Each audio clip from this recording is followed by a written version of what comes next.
So as you guys know, I reviewed a ton of Razer laptops over my career on YouTube, and generally I love their products. They make beautiful gaming laptops that provide a good experience. But they're expensive.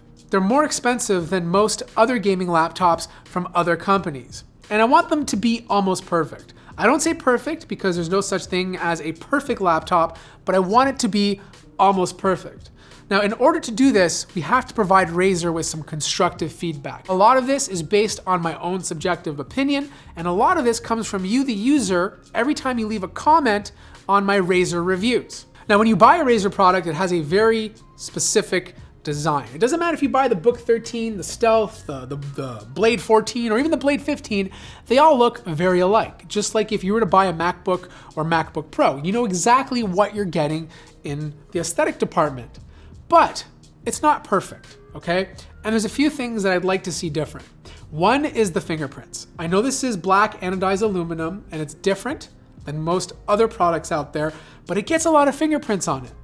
And I know this is a tough thing to change with black aluminum, but you have to remember, Razer, this is your product that people are buying. Like you see Jimmy sitting in a cafe or in his gaming studio at his Twitch command center, and there's fingerprints all over this. That's Jimmy advertising your product in public. And if people walk by and see like fingerprints everywhere, they're gonna think it's kind of gross. The second thing is the logo. I love the design. I think the three snakes look really cool. Whoever created it did a fantastic job, but it's super aggressive. If I was to bring this laptop to my grandmother's house, she would probably think I'm trying to end her life and her cats. So maybe do a couple of things. I don't want to see the logo go away, but it needs to be more subtle. I like how you did it on the Stealth 13. It's still there, but it's not in your face. Unfortunately, it doesn't work for the Book 13 because you're doing black on silver. But for the Blade 14 and 15, even with the RGB off, which by the way, when the RGB on, it's a lot more prominent, but with the RGB off, because you have that green lining going everywhere, it's still super in your face. So maybe something more like the Stealth. Quality control, I still feel like this is the most solid feeling gaming laptop out there. Like this just feels good when you're using it. Even when you open it up, like the hinges on these things are very stiff. They don't feel like they're gonna break on you. It feels like a very premium product. Even the port selection is fantastic. I don't have too many complaints there. I think you guys do a great job of offering a good variety of ports.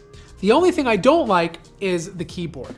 Now I know you've made some changes like increasing the size of the shift key, which was one of my biggest complaints in previous years, but the key travel distance could be better. You know, I've used a lot of gaming laptops and this is one of the most mushiest keys I've used. Like you're selling a gaming product. Let's get some good actuation force when you're pressing down on these keys. Again, not the worst keyboard, but it could use an improvement.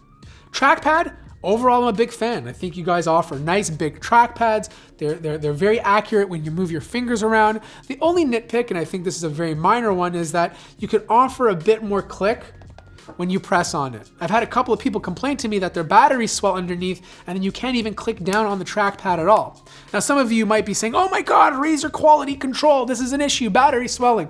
Trust me guys, this happens on a lot of gaming laptops. Or any laptop with a battery that's getting heated from a crazy powerful GPU and CPU. It's just a normal process. But I'd rather have a replaceable battery than one you can't. Because some of you who had this issue just went to the store, bought a replaceable battery, stuck it in here, and it's like nothing ever happened. Now speakers is subjective, okay? Sound is always subjective. I love the fact that the speakers are upward firing facing, and that's great. And some of you might even say, who cares? I wear headphones when I game. But what about if you just want to watch a movie? What if you're just listening to a podcast? You still want good quality speakers.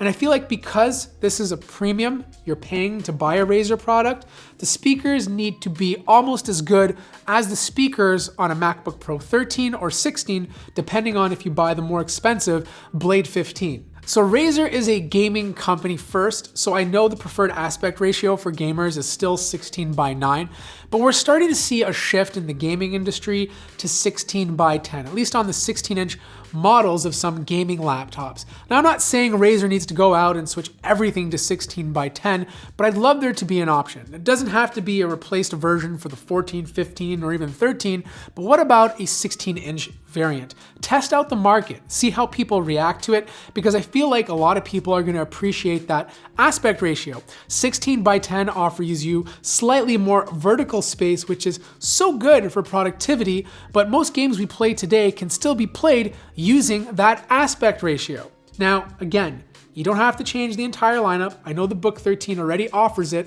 but I'd love to see it on your gaming laptops, or at least on a 16-inch model. As for performance, I don't have tons of complaints, but there is one major thing that I've noticed after reviewing the Blade 14. Razer benefits so much more than any other company from using an AMD processor.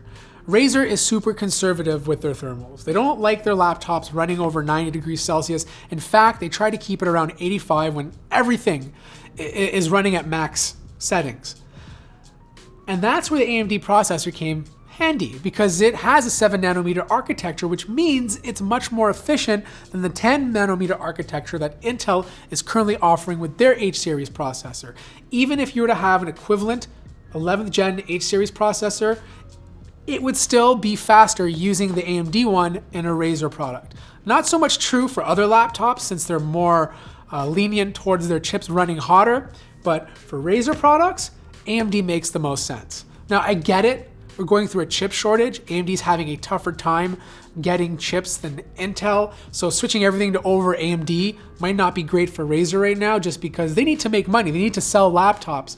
But I would love to see an AMD version of the 15. I'd love to see an AMD version of the Stealth in future iterations. The final piece of feedback is soldered memory. Look, soldered memory, not a big deal on Ultrabooks, okay?